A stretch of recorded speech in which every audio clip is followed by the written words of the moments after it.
Insolvency हम start करने वाले थे, बट एक क्वेश्चन को पहले मैं कवर करूंगी सिंपल डिसोल्यूशन का, फिर हम इंसॉल्वेंसी पे आगे बढ़ेंगे। तो जो आज मैंने क्वेश्चन दिया है उसको पहले हम देखते हैं। Ganga, Yamuna and Veena were partners sharing profits and losses in the ratio of 1:2:3। हमको हमेशा आदत है 3:2:1, है ना, बट यहाँ पे ratio is 1:2:3 respectively. Their balance sheet as on 31st March 2011 was as follows. On the liability side, capital accounts of Ganga, Yamuna and Veena, contingency reserve, workmen's compensation fund, creditors, Ganga's husband's loan, not Ganga's loan. आपको दिया है Ganga's husband's loan. Partner कौन है? गंगा, उसके husband का loan हमको external liability ही treat करना पड़ेगा। Then Yamuna's husband's loan, again Yamuna is partner, तो उसके husband का loan is external liability.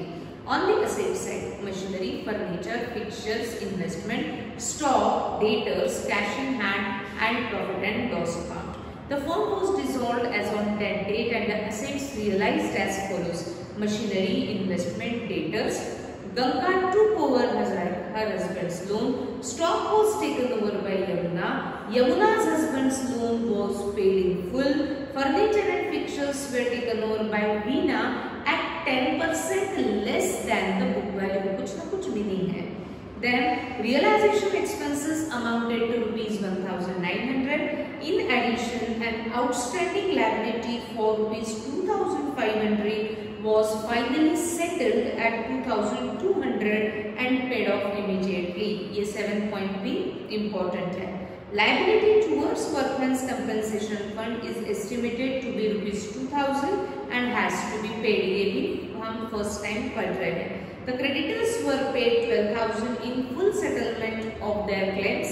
Prepare realization account, partners capital account, workmen's compensation fund. First time कुछ तो नया अकाउंट हम प्रिपेयर कर रहे हैं, तो रूलिंग में हमने कंप्लीट किया हुआ है workmen's compensation fund account and cash account. तो ये सारे रूलिंग हमने कंप्लीट ऑलरेडी कर दिए हैं.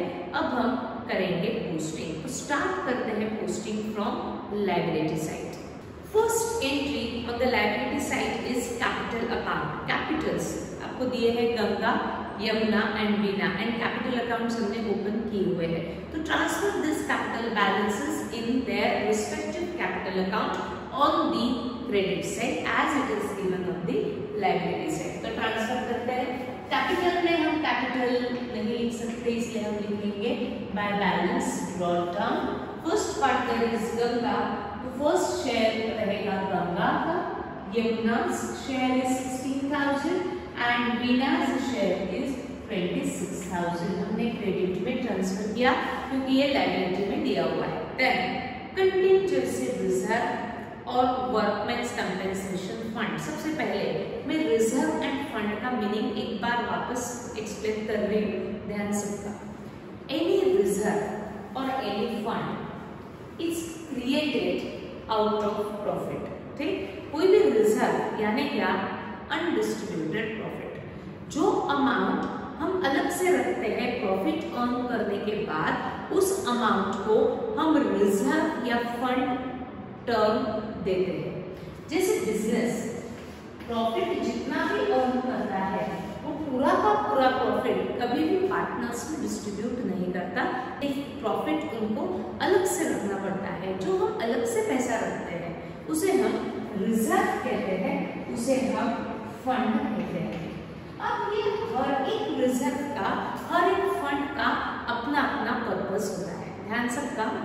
मैं एक्सप्लेन कर रही हूँ रिजर्व और फंड. रिजर्व मीन्स जो भी प्रॉफिट अर्न हुआ उसमें से सम पार्ट ऑफ प्रॉफिट हमने अलग से रखा. जो हम अमाउंट अलग से रखते हैं उसका पर्पस अलग अलग हो सकता है. जो अगर ये पूरा का पूरा अमाउंट पार्टनर्स में डिस्ट्रीब्यूट होता है तो उसे हम रिजर्व फंड या जनरल रिजर्व कहते हैं। यानी पूरा का पूरा प्योरली हमें पार्टनर्स में डिस्ट्रीब्यूट करना पड़ेगा। अगर कुछ रिजर्व मैंने क्रिएट किया for purchasing some fixed asset, तो उसे मैं नाम देती हूँ सिंकिंग फंड या सिंकिंग रिजर्व। तो ये जो फंड मैं क्रिएट करती हूँ for purchasing fixed assets, fix assets खरीदने के लिए अगर मैं पैसा अलग से रखती हूँ तो उस रिजर्व को नाम दिया जाता है सिंकिंग फंड। ठीक, जितना भी प्रॉफिट अर्न हुआ उसमें से मैंने पैसा अलग से रखा और उसको नाम दिया वर्कमेंस कंपेंसेशन फंड और workmen's compensation reserve. Reserve fund लिखा है यानी बिजनेस ने अलग से रखा हुआ ही अमाउंट। फिर इसका पर्पस क्या है, तो उसको हमने नाम जो दिया उसके ऊपर वो डिपेंड करता है। हमने क्या नाम दिया, workmen's compensation fund. Workmen's compensation fund यानी कुछ तो भी वर्कर से रिलेटेड है। हो सकता है फैक्ट्री में अगर वर्कर काम करता है तो उसको इंजरी हो, तो इंजरी के लिए वो हमारे ऊपर क्लेम कर सकता है, तो हमें उसको इमीडिएट पैसा उस समय देना पड़ेगा। तो वो जो अमाउंट हमें वर्कर को देनी है, तो बिजनेस क्या करता है कि प्रॉफिट में से सम पार्ट ऑफ प्रॉफिट अलग से वर्कर्स के लिए रखता है। अगर कोई वर्कर हमारे ऊपर क्लेम करे तो हम उसको अमाउंट कंपेंसेट कर सकते हैं, हम अमाउंट पे कर सकते हैं।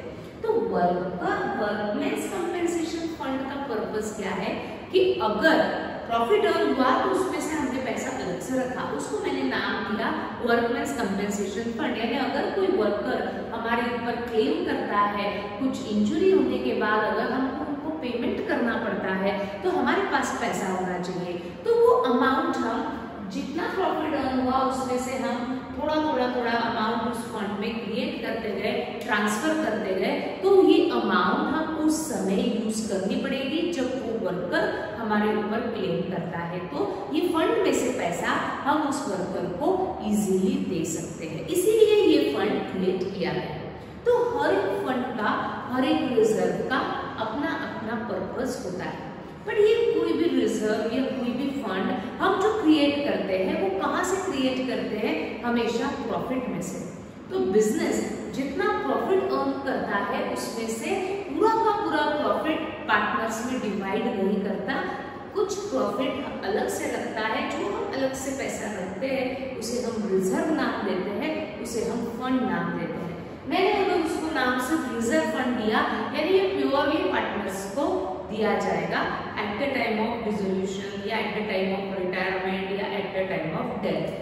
अगर मैंने उस फंड को जो अलग से पैसा रखा उसको मैंने नाम दिया सिंकिंग फंड, तो ये अमाउंट जो सिंकिंग फंड में मैं प्रॉफिट में से ट्रांसफर कर रही हूँ, जो मैं पैसा अलग से रख रही हूँ, इसका पर्पस क्या है कि बड़े बड़े फिक्स एसेट्स को ये फंड में से पैसा निकाल के परचेस करना पड़ेगा। तो ये सिंकिंग फंड का पर्पस क्या है, फॉर परचेसिंग फिक्स्ड एसेट्स हमने ये पैसा अलग से रखा। वैसे ही मैंने एक रिजर्व क्रिएट किया, एक थोड़ा बहुत पैसा अलग से रखा, उसको नाम दिया वर्कमेंस कंपेंसेशन फंड। तो ये पैसा कहाँ यूज किया जाएगा, वर्कर्स को पे करने के लिए, वर्कर्स को कुछ क्लेम कंपेंसेट करने के लिए ये पैसा यूज करो। ऐसा ही एक और रिजर्व क्वेश्चन में दिया है contingency reserve. Contingency reserve, contingent यानी अनसर्टन, ऐसे भी कोई हमको अनसर्टन पेमेंट आ सकता है जिसके अगेंस्ट मुझे तुरंत पेमेंट करना पड़ेगा, तो वो अनसर्टन अमाउंट को पे करने के लिए हमारे पास पैसा होना चाहिए ना। तो बिजनेस क्या करता है कि इस रिजर्व में थोड़ा पैसा प्रॉफिट में से एवरी ईयर कुछ ना कुछ अमाउंट ऑफ प्रॉफिट ट्रांसफर करते रहता है। तो ये जो अनसर्टन अमाउंट जो हमें पे करनी पड़ेगी, तो हमारे पास पैसा रहेगा तो हम ये फंड यूज कर सकते हैं। तो रिजर्व में जो भी हम क्रिएट करते हैं, जो भी हम रिजर्व में ट्रांसफर करते हैं, वो प्रॉफिट में से ट्रांसफर करते हैं। तो आपको इस क्वेश्चन में कैपिटल्स के बाद दिया हुआ है कंटिंजेंसी रिजर्व। कंटिंजेंसी रिजर्व यानी ये अमाउंट जो बिजनेस ने अलग से रखा है, वो अलग से रखा हुआ अमाउंट का पर्पस क्या है कि अगर कोई अनसर्टन लायबिलिटी अनसर्टन पेमेंट करने के लिए आपको कहा जाए, जो सर्टन नहीं है। कभी भी हमको ऐसा हो सकता है कि कोई हमारी कोर्ट में केस चल रही है और उसका डिसीजन अचानक से आ गया कि इसके अगेंस्ट आपको इतना क्लेम देना पड़ेगा, तो हमारे पास पैसा होना चाहिए।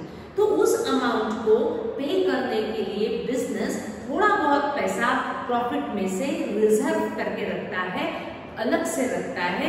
उस अमाउंट को उसने नाम दिया कंटिंजेंसी रिजर्व। ये क्रिएट किस में से होगा? प्रॉफिट में से ही होगा।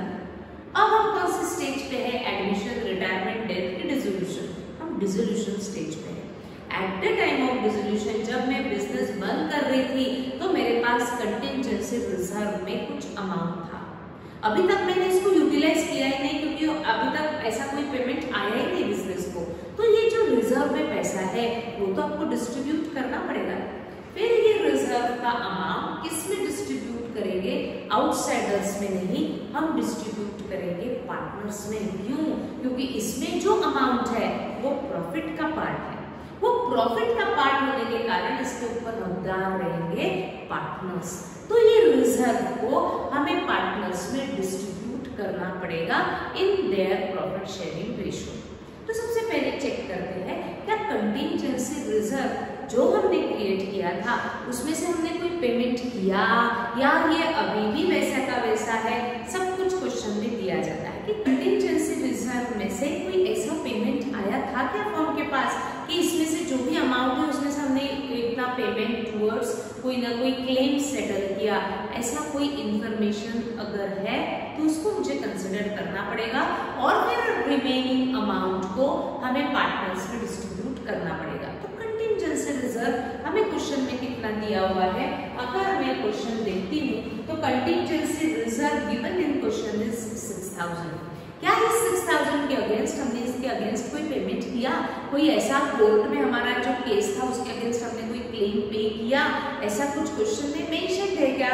अगर मैं चेक करती हूँ तो आपको कंटिंजेंसी रिजर्व के बारे में कुछ भी मेंशन नहीं है, यानी इसमें से कोई भी पेमेंट हुआ ही नहीं। तो ये इसमें जो 6000 रुपीज है उसके ऊपर हकदार होंगे पार्टनर्स। क्यों पार्टनर्स? क्योंकि इसमें जो अमाउंट है वो प्रॉफिट ही है। जो प्रॉफिट हमने डिस्ट्रीब्यूट नहीं किया था, हमने अलग से रखा था, वो प्रॉफिट के ऊपर हकदार रहेंगे पार्टनर्स। और इसीलिए ये कंटिंजेंसी रिजर्व हम डिस्ट्रीब्यूट करेंगे अमंग्स पार्टनर्स। कौन से पार्टनर्स है? गंगा, यमुना एंड वीना। तो 6000 को हमें तीनों पार्टनर्स में डिस्ट्रीब्यूट करने के लिए रेशियो लगेगा and ratio is given in the question 1:2:3। तो फर्स्ट पार्टनर का शेयर इज 1/6। 6 कहां से आया? रेशियो का टोटल। सेकंड पार्टनर का 6000 में शेयर रहेगा 2/6। थर्ड पार्टनर का शेयर रहेगा 3/6। तो हम इस रेशियो को कैलकुलेट करते हैं।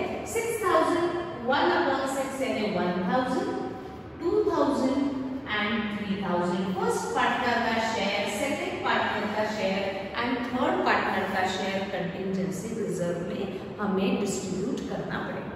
एक बार वापस, reserve means some part of profit which we kept aside. जो हम प्रॉफिट में से कुछ अमाउंट ऑफ प्रॉफिट अलग से रखते हैं उसे हम रिजर्व टर्म देते हैं।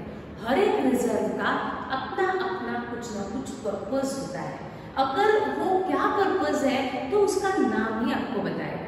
जैसे यहाँ पे रिजर्व का नाम दिया है contingency. Contingency means uncertain. Uncertain यानी ऐसा भी अचानक कोई पेमेंट आ सकता है जो हमें कंपल्सरीली पे करना पड़ेगा। तो वो कंपल्सरीली पे करने के लिए हमारे पास पैसा होना चाहिए। इसलिए बिजनेस ये नाम का एक रिजर्व भी क्रिएट करता है, यानी जितना भी एवरी ईयर प्रॉफिट होगा उसमें से थोड़ा थोड़ा प्रॉफिट हम रिजर्व में ट्रांसफर करते जाएंगे। 200 ट्रांसफर करेंगे, 500 ट्रांसफर करेंगे, 1000 रुपीज ट्रांसफर करेंगे। कुछ ना कुछ अमाउंट प्रॉफिट में से इस रिजर्व के लिए रखा जाता है। और अगर कोई ऐसा कोई पेमेंट आता है जो आपको कंपल्सरीली पे करना पड़ेगा तो वो अमाउंट हम वो रिजर्व में से निकालेंगे और उसका पेमेंट करेंगे। तो ये रिजर्व इज कंटिंजेंसी रिजर्व। तो ये कंटिंजेंसी रिजर्व डिसोल्यूशन के समय अभी तक कहीं ना कोई भी पेमेंट के लिए यूज हुआ ही नहीं, एंड इसमें वैसे तो वैसे 6000 रुपीज है। अब हम लास्ट स्टेज पे हैं, तो इस लास्ट स्टेज पे ये 6000 को मुझे किसी न किसी को डिस्ट्रीब्यूट करना पड़ेगा। फिर हम ये रिजर्व किसमें डिस्ट्रीब्यूट करेंगे, तो always any reserve will be distributed amongst partners in their profit sharing ratio. तो ये रिजर्व का अमाउंट हमें पार्टनर्स में डिस्ट्रीब्यूट करना पड़ेगा। तो मुझे रेशियो लगेगा, तो रेशियो इज 1:2:3। तो मैंने इसको डिवाइड किया 1000, 2000 एंड 3000। तो रिजर्व लायबिलिटी में दिया है, तो हम इसको क्रेडिट में ट्रांसफर करेंगे, कंटिजेंसी रिजर्व अकाउंट 1000, 2000 एंड 3000। अब नेक्स्ट एंट्री इंपॉर्टेंट है, फर्स्ट टाइम आज हम इसको पढ़ रहे हैं। आपको दिया है workmen's compensation fund. Fund means reserve. Reserve यानी हमने अमाउंट अलग से रखी है 3500। ये 3500 अमाउंट कहाँ से आई होगी, जितना भी प्रॉफिट अर्न किया उसमें से थोड़ा थोड़ा प्रॉफिट, कुछ ना कुछ अमाउंट ऑफ प्रॉफिट हम अलग से रखते गए, और उस जो अमाउंट हमने अलग से रखा उस बॉक्स को हमने नाम दिया वर्कमेंस कंपेंसेशन फंड। ये फंड, ये पैसा सिर्फ और सिर्फ वर्कर्स के कंपेंसेशन के लिए ही यूटिलाइज करो। वर्कर के कंपेंसेशन के लिए है कि अगर कोई वर्कर आपको क्लेम करता है कि काम करते समय मेरे आपके फैक्ट्री में इंजरी हुई है, तो वो इंजरी का पैसा आपको देना पड़ेगा, तो वो अमाउंट मुझे उस वर्कर को इमीडिएट देनी पड़ेगी। तो इमीडिएट पैसा देने के लिए मेरे पास पैसा होना चाहिए, इसलिए फर्म ने क्या किया, बिजनेस ने क्या किया, इसके लिए अलग से ही पैसा रखते गए। और अगर कोई वर्कर बोलता है तो ये तुरंत पैसा निकाला जाएगा, उस वर्कर को कंपेंसेट किया जाएगा। अब हम हैं लास्ट स्टेज पे। इस फंड में बिजनेस के 3500 रुपीज है। अब ये 3500 में से अगर कुछ पेमेंट नहीं हुआ तो मुझे ये पैसा पूरा का पूरा पार्टनर्स में डिस्ट्रीब्यूट करना पड़ेगा। और अगर कुछ पेमेंट हुआ है तो पहले मुझे उस अमाउंट को उस वर्कर को पेमेंट करना पड़ेगा, और फिर बचा हुआ पैसा पार्टनर्स में डिस्ट्रीब्यूट करना पड़ेगा। किसी वर्कर ने क्लेम किया या किसी वर्कर ने क्लेम नहीं किया, सब कुछ क्वेश्चन में दिया जाता है।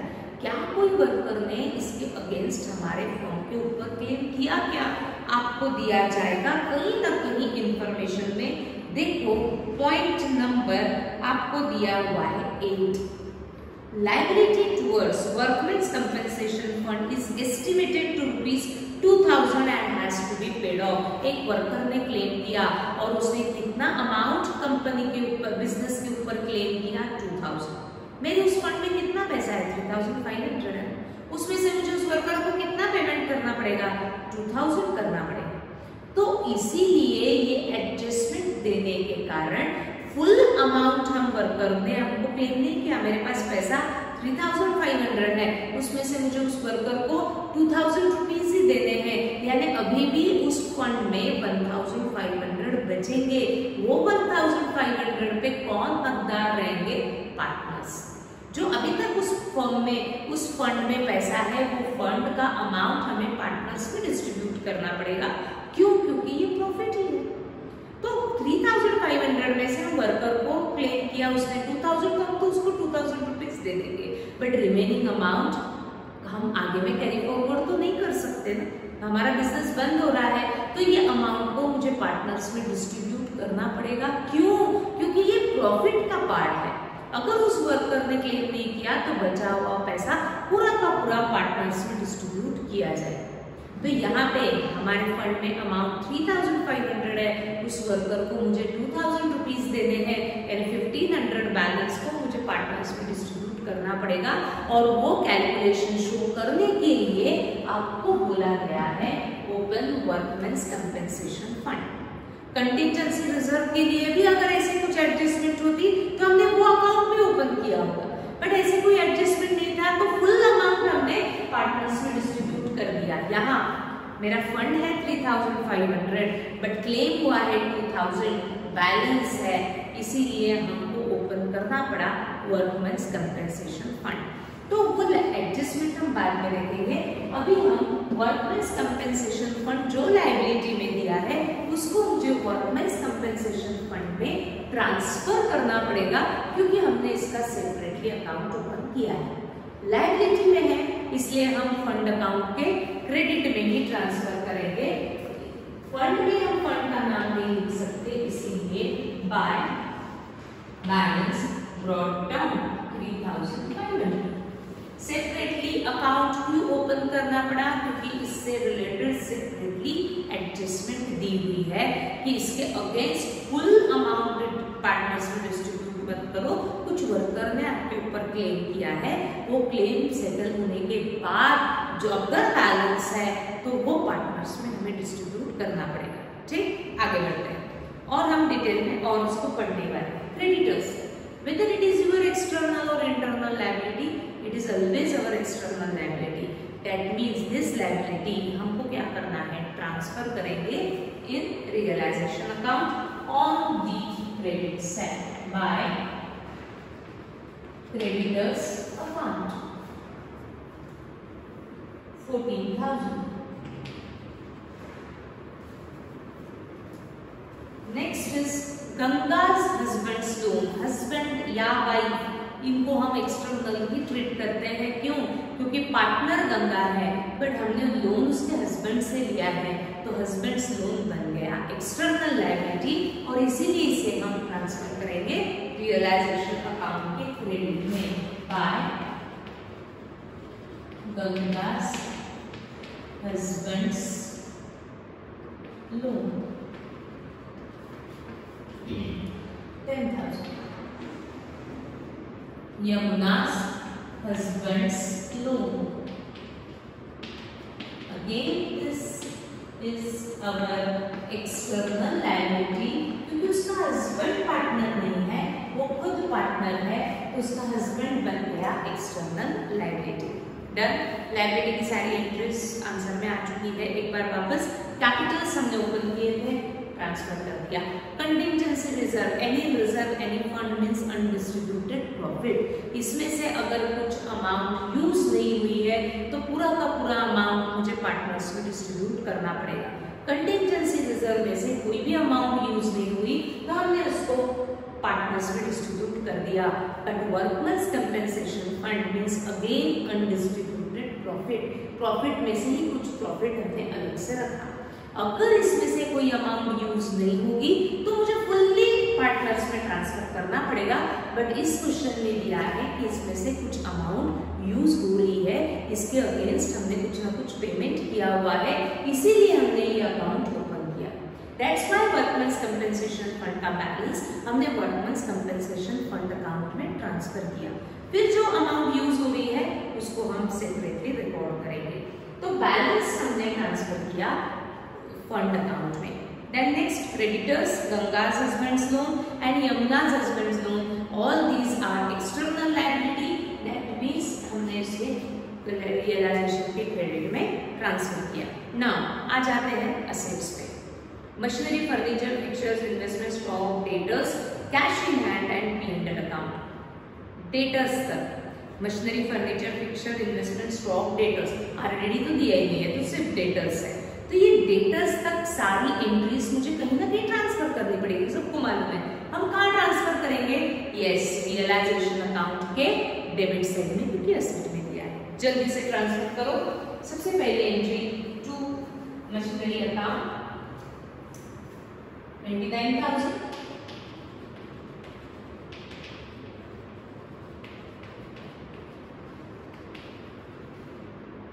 Furniture account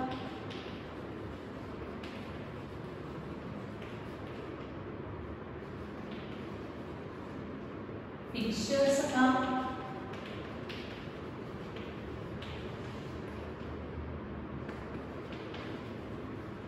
investments account,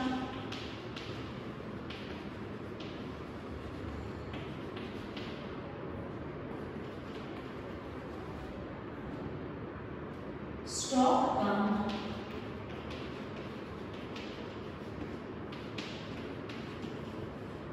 and two trade tables. Trade tables means वो टेबल्स जिनको हमने गुड्स सेल करके हमारे कस्टमर बने हैं। 9,000। कैश इन हैंड, यस हमने सेपरेटली अकाउंट ओपन किया है। Transfer the balance of cash in cash account debt side to balance short term 3000. And last entry of balance sheet is P&L account. It is either your profit or it is your loss. Asset में दिया है. That means this amount is recoverable.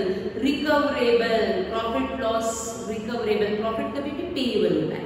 Business ने अगर profit earn किया तो partners को उसको देना पड़ेगा, बट बिजनेस ने अगर लॉस सफर किया है that amount is recoverable from partners. Asset में दिया है that means it is loss. वो लॉस होने के कारण आउटसाइडर्स बेयर करेंगे, पार्टनर्स बेयर करेंगे, तो that amount of loss will be distributed amongst partners. इसीलिए हम इसे ट्रांसफर करेंगे पार्टनर्स कैपिटल अकाउंट में. तो P&L 4500 को अगेन हम डिवाइड करेंगे 1/6, 2/6 एंड 3/6 इस रेशियो में, क्योंकि 3 पार्टनर्स हैं तो तीनों में डिस्ट्रीब्यूट करेंगे. तो करते हैं 4500 को 1/6, 2/6 एंड 3/6. सबसे पहले 6 से डिवाइड कर देते हैं तो आएगा 750, देन इनटू 2 1500, into 3 2250. तो इस तरीके से शेयर आएगा गंगा, यमुना एंड रीना का. तो हम ट्रांसफर करेंगे उसके डेबिट में या सेट में दिया है 750, 1500 एंड 2250.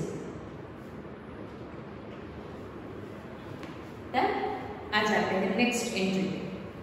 अब सारी एंट्रीज हो चुकी है. अब हम क्या करेंगे, असेट का चार्ट, लायबिलिटी का चार्ट. सबसे पहले आप ट्राई करेंगे चार्ट ऑफ असेट. पहले आप करेंगे कौन से असेट का सर. देखो फर्स्ट पॉइंट में असेट है, सेकेंड पॉइंट में नहीं है, थर्ड पॉइंट में असेट है, फोर्थ में नहीं है, फिफ्थ, देन बस. तो फर्स्ट, थर्ड, फिफ्थ से पहले आप कंप्लीट करेंगे चार्ट ऑफ असेट्स रियलाइज्ड. चलिए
असेट का चार्ट सबका कंप्लीट हो चुका है. मैंने भी बोर्ड पे किया है, एक बार रिवाइज करते हैं. सबसे पहले एडजस्टमेंट्स में आपको क्या दिया है. The firm was dissolved as on that date and assets realised as follows. Machinery realised बोला है, इसलिए मैंने रियलाइज्ड के कॉलम में लिखा machinery 20,000, investment 7,000, debtors 7,000.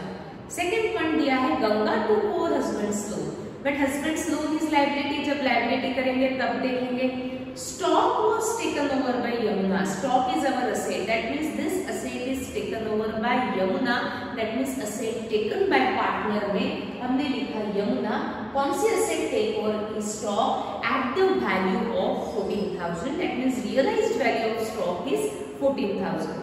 Next point is Yamuna's husband loan was paid in full. Husband's loan is our liability. जब liability देखेंगे तब इसको रिकॉर्ड करेंगे। Point number 5 is important. Furniture and fixtures were taken over by Veena. That means asset taken over by partner. तो मैंने उसको taken by partner में लिखा Veena। कौन सी asset उसने take over की? Furniture and fixtures। अगर मैं बैलेंस शीट देखती हूँ तो फर्नीचर सेपरेटली दिया है एंड फिक्सचर्स सेपरेटली दिया है। तो वीना ने जो फर्नीचर और फिक्सचर्स लेकर के गया मैंने उसको सेपरेटली रिकॉर्ड किया, क्योंकि फर्नीचर की वैल्यू अलग है, फिक्सचर्स की वैल्यू अलग है।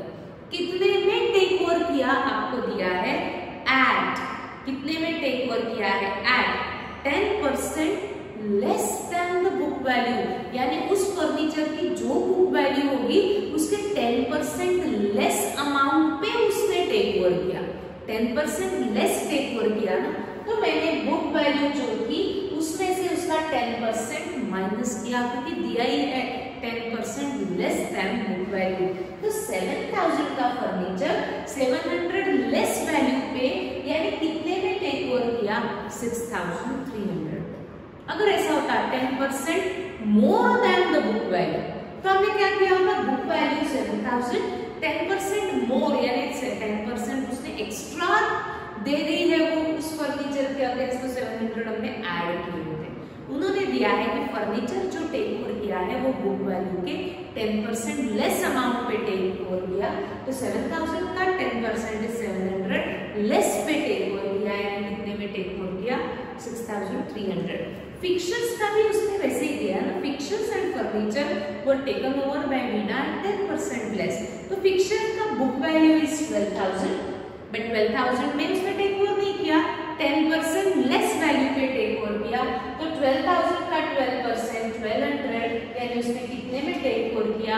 माइनस करके अमाउंट फाइंड आउट की 10,800।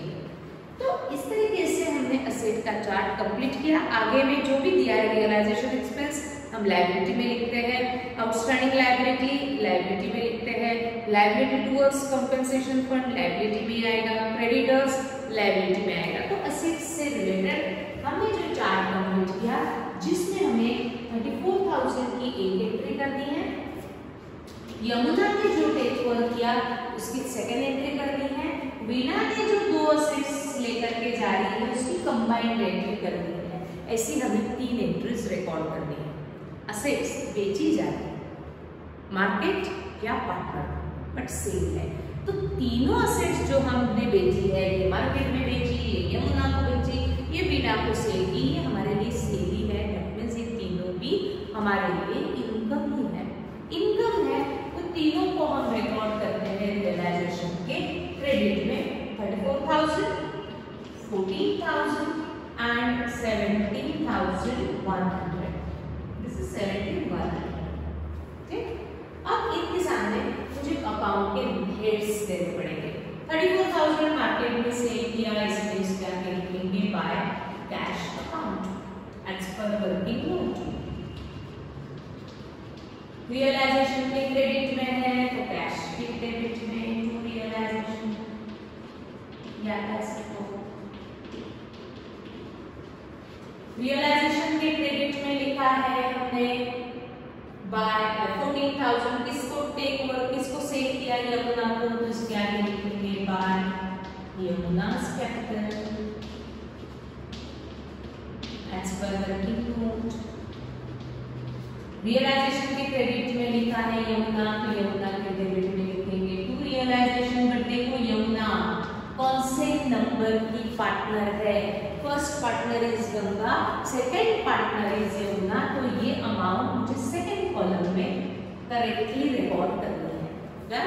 Then this 17,100 is taken over by Veena, तो ये 17,100 के सामने हम लिखेंगे by Veena's capital account.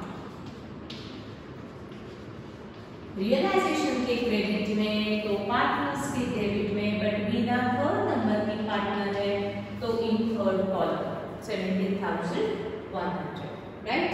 Now basically आप पहले कंप्लीट करेंगे लायबिलिटी। जितनी भी लायबिलिटीज का पेमेंट आपको दिया है वो पूरा का पूरा लायबिलिटीज का पेमेंट कंसीडर करना पड़ेगा while preparing chart of liability. ठीक, तो चार्ट ऑफ लायबिलिटी पहले आप कोशिश करेंगे सभी। एक्सटर्नल लायबिलिटी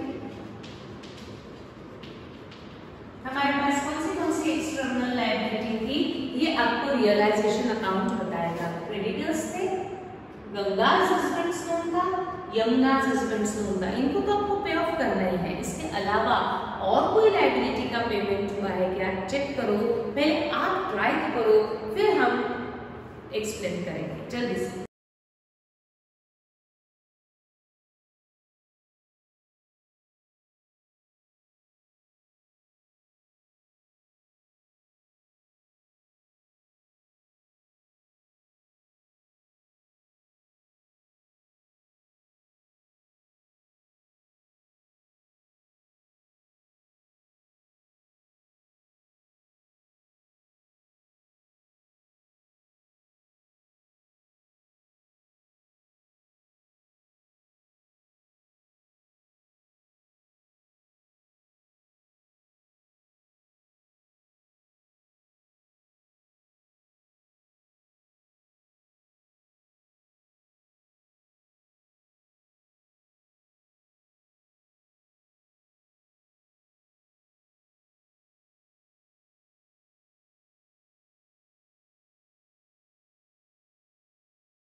स्टार्टिंग से देखते हैं कौन सी लायबिलिटीज को किसने पे किया, फर्म और other partner. First point machinery investment debtors asset हो चुका है। Ganga to over husband's loan, that means this liability is paid by Ganga and Ganga is partner, तो हमने लिखा पेड बाय पार्टनर के केस में Ganga paid husband's loan. Specifically दिया है कि Ganga paid her husband's loan for amount नहीं दी है, दैट मींस जितना लोन था वो पूरा का पूरा पे ऑफ हो चुका है, तो हमने लिखा 10,000। Then next stock was taken over by Yamuna, stock asset है तो उसको हमने असेट के लिस्ट में कंसीडर कर लिया है। Yamuna's husband loan was paid in full, firm ने यमुना के हस्बैंड से भी लोन लिया था, राइट, तो इसको पे तो करना ही पड़ेगा जब डिसॉल्व हो रहे हैं। बट यमुना's हस्बैंड लोन के पेमेंट क्या यमुना ने किया?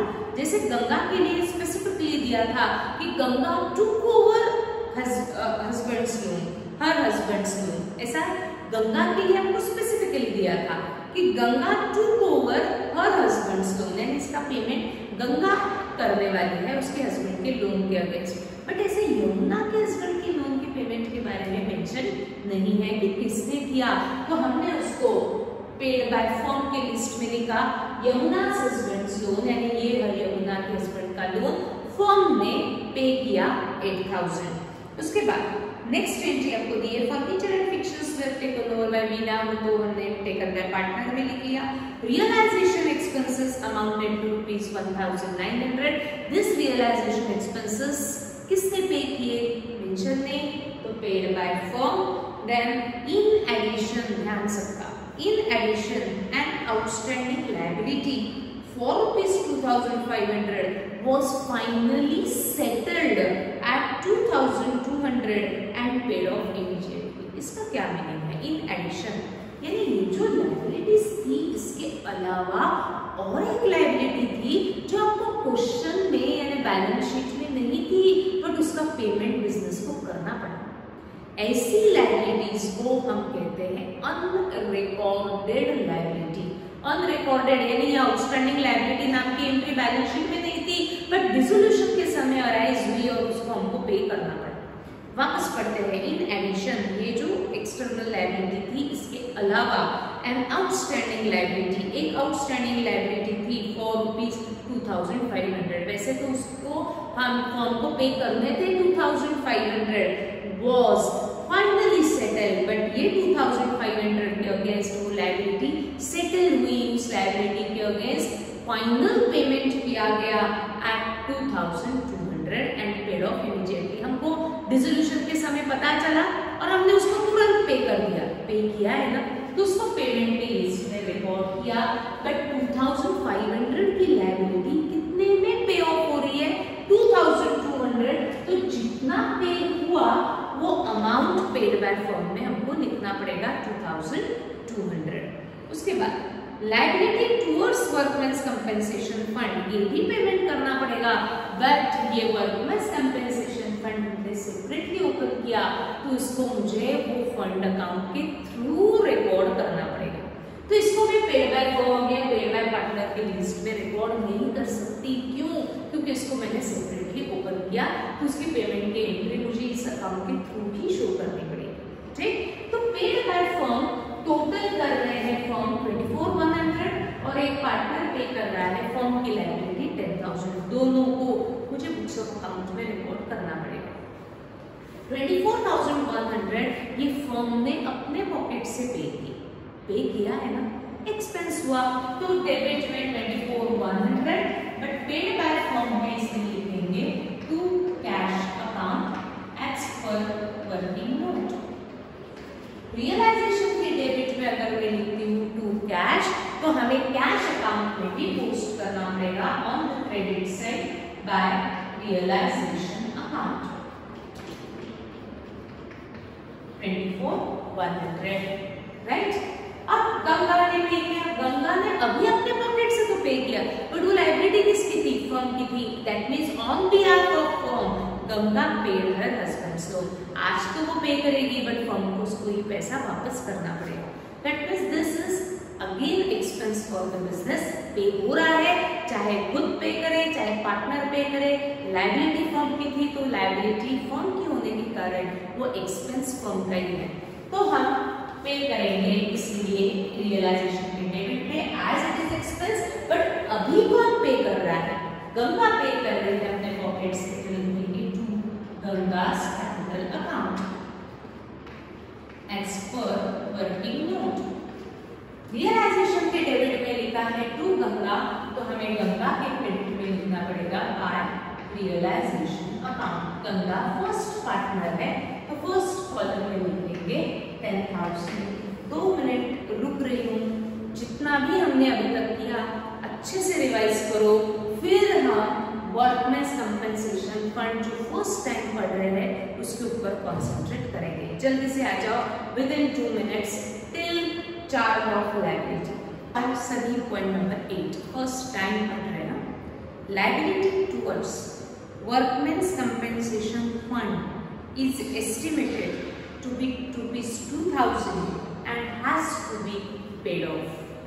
इस ट्रांजैक्शन को पहले अच्छे से समझते हैं, फिर उसका अकाउंटिंग ट्रीटमेंट हम पढ़ते हैं। जैसे मैंने स्टार्टिंग में बताया, कोई भी फंड या कोई भी रिजर्व बिजनेस जो क्रिएट करता है उसका अपना अपना पर्पस होता है। What is reserve? Some part of profit जो वी केप्ट असाइड, जो हम अलग से रखते हैं, उसे हम रिजर्व कहते हैं। हम नाम देते हैं उसको रिजर्व। हम जैसे रूटीन लाइफ में भी जितनी भी मुझे सैलरी मिलती है वो मैं पूरी की पूरी यूज नहीं करती हूँ, उसमें से सम पार्ट ऑफ सैलरी मुझे सेव करनी पड़ती है।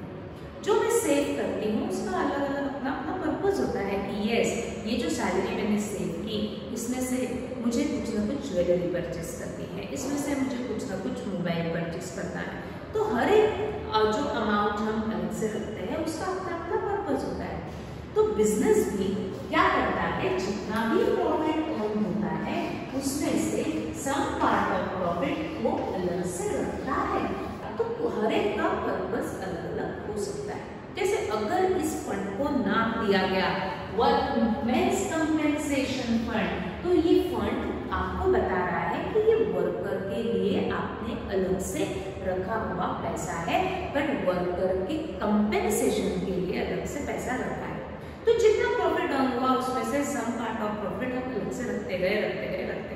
अगर कोई वर्कर आपको बोलता है कि मुझे आपके फैक्ट्री में काम करते हुए कुछ इंजरी हुई है तो आपको मुझे क्लेम देना पड़ेगा, तब ये फंड का पैसा निकाला जाएगा और उस वर्कर को हमको देना पड़ेगा। तो हमने इस फंड में अभी तक eight the time of dissolution उस फंड में हमारे पास कितना अमाउंट था 3500। अब जिस ईयर में हम डिसॉल्व कर रहे थे फर्म, उस ईयर में वर्कर ने कुछ आपके ऊपर क्लेम किया। कितना क्लेम किया, पॉइंट नंबर 8 बता रहा है। कितना क्लेम किया, 2000। तो आपके पास उस फंड में पैसा है ना, तो ये 2000 रुपीज वो फंड में से निकाल के आपको इमीडिएट उस वर्कर को देने पड़ेंगे।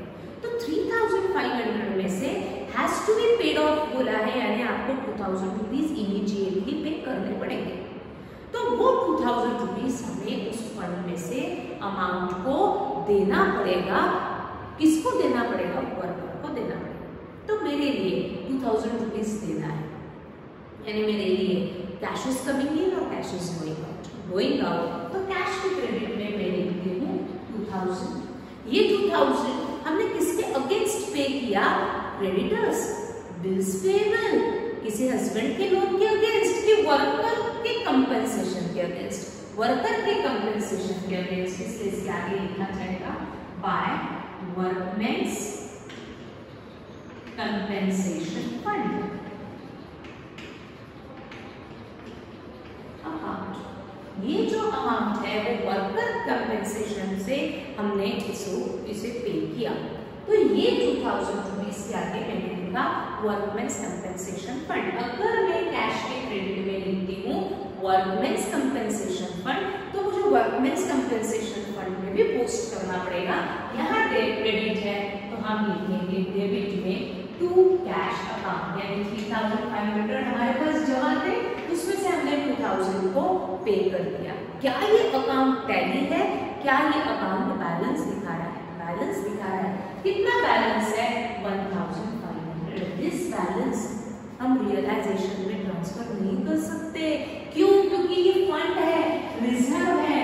रिजर्व कहाँ से किया जाता है, प्रॉफिट में से। और अगर ये प्रॉफिट पूरा का पूरा अमाउंट अगर यूज नहीं होता तो ये जो बचा है वो प्रॉफिट ही है ना। तो ये प्रॉफिट का अमाउंट हम किसमें डिस्ट्रीब्यूट करेंगे, डायरेक्टली कंपनसेशन फंड से जाएगा पार्टनर्स अकाउंट में। इसीलिए ये 1500 को मुझे डिस्ट्रीब्यूट करना पड़ेगा गंगा, यमुना एंड वीना में। एक बार वापस, जो भी पैसा मैंने अलग से रखा वो प्रॉफिट में से रखा, जो पैसा अलग से रखा वो पूरा का पूरा यूज होता है तो ये अकाउंट टैली मिलेगा। अगर ये बैलेंस दिखाता है दैट मींस ये बैलेंस है, यानी इसमें और पैसा और बचा हुआ है। ये पैसे के ऊपर हकदार कौन है, पार्टनर्स है। तो जो पैसा बच रहा है वो बांट दो पार्टनर्स में। इसलिए ये 1500 को हमें डिस्ट्रीब्यूट करना पड़ेगा गंगा, यमुना एंड वीना में। तो ये 1500 को हम डिवाइड करेंगे in their profit sharing ratio which is 1/6, 2/6 and 3/6। तो डिवाइड 1500 इनटू 1/6, 2/6 एंड 3/6। जल्दी से अगर मैं डिवाइड करती हूँ तो आएगा 250, आएगा 500, आएगा 750। तो 250, 500 एंड 750 ये डेबिट में बैलेंस दिखाएगा। तो मुझे ये शेयर डेबिट में लिखना पड़ेगा 250, 500, 750।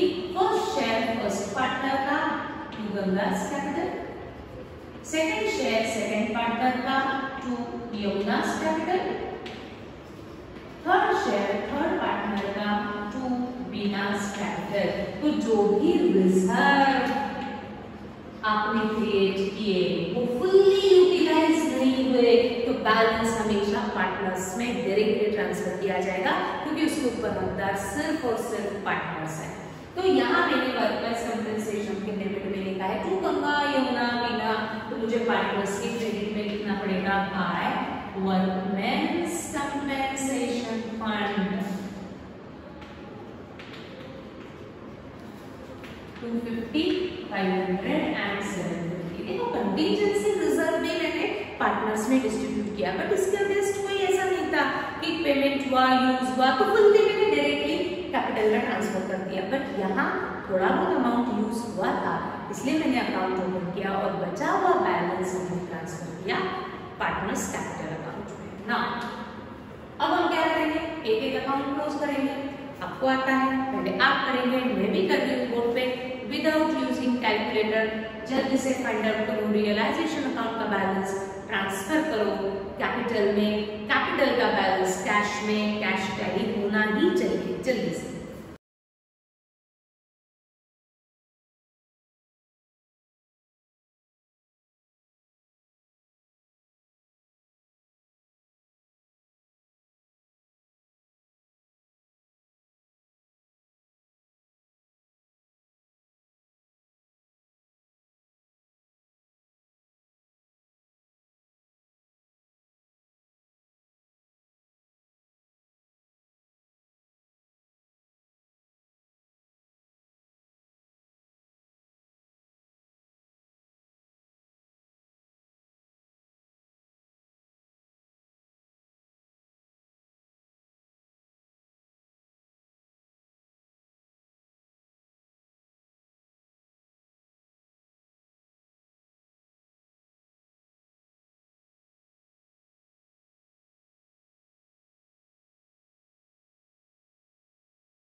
क्लोज किया रियलाइजेशन अकाउंट, रियलाइजेशन की डेबिट की टोटल ज्यादा थी इसलिए बैलेंस क्रेडिट में आया। बैलेंस इंडिकेट लॉस क्योंकि डेबिट के टोटल ज्यादा था, तो गंगा यमुना वीना में 1/2 1:2:3 में हमने डिवाइड किया। 3,500 7,000 10,500 रियलाइजेशन के क्रेडिट में है तो पार्टनर्स के डेबिट में लिखा। फिर हमने पार्टनर्स कैपिटल अकाउंट क्लोज किया। बट इस क्वेश्चन में सिर्फ गंगा का अकाउंट शोज क्रेडिट बैलेंस, यानी सिर्फ गंगा के अकाउंट की क्रेडिट की टोटल मैंने यहाँ नहीं लिखा है ज्यादा थी, वो क्रेडिट की टोटल में से हमने डेबिट माइनस किया तो बैलेंस डेबिट में मिला। तो मैंने इसको कैश में ट्रांसफर करना है, इसके सामने कैश लिखा, डेबिट में कैश में इसलिए कैश के क्रेडिट में लिखा। बट यमुना एंड वीना का डेबिट का टोटल ज्यादा था इसलिए बैलेंस मिला क्रेडिट में। दैट बैलेंस भी आपको कहाँ ट्रांसफर करना पड़ेगा, कैश ही अकाउंट में। तो मैंने यहाँ क्रेडिट में बाय कैश लिखा इसलिए डेबिट में बैलेंस लिखा। इसका क्या मीनिंग है, Ganga shows credit balance eight the time of dissolution, firm Ganga को पे करेगी तो cash is going out. Eight the time of dissolution debit की टोटल यमुना एंड वीना का ज्यादा था, that means amount is recoverable from Yamuna and Veena, तो हम वो रिकवर करेंगे तो कैश इज कमिंग इन, इसलिए कैश के डेबिट में टू यमुना टू वीना और यमुना वीना के क्रेडिट में लिखा बैलेंस। जो भी बैलेंस जहाँ पर भी आता है हम कैश में ही ट्रांसफर करते हैं। इस क्वेश्चन में बहुत सारी चीजें अलग अलग थी। कंटिजेंसी रिजर्व आज हमने देखा, वर्कमेंस कंपेंसेशन फंड देखा, कुछ लायबिलिटीज पार्टनर ने टेक ओवर की है, कुछ असेट्स पार्टनर ने टेक ओवर किया है, सारी एंट्रीज मिक्स एंड मैच इस क्वेश्चन में हमें मिली। डन। इस क्वेश्चन को मार्क करेंगे, जब भी हम रिजोल्यूशन को रिवाइज करेंगे तो आपको इस क्वेश्चन को रिवाइज करना ही करना है, ठीक। तो अच्छे से इसको आपको रिवाइज करना है। आज हम लाइव क्लास नहीं ले रहे हैं क्योंकि कॉपी सबमिशन का भी टाइम है, तो इसलिए मैंने सिर्फ वीडियो आपको भेजा है जो आप कभी भी इसको देख सकते हैं। बट इसके ऊपर जो भी डाउट्स रहेंगे वो हम next class that is Monday को पहले हम इसके डाउट्स क्लियर करेंगे और फिर नेक्स्ट क्वेश्चन के डाउट्स के ऊपर हम बढ़ेंगे, ठीक। Thank you.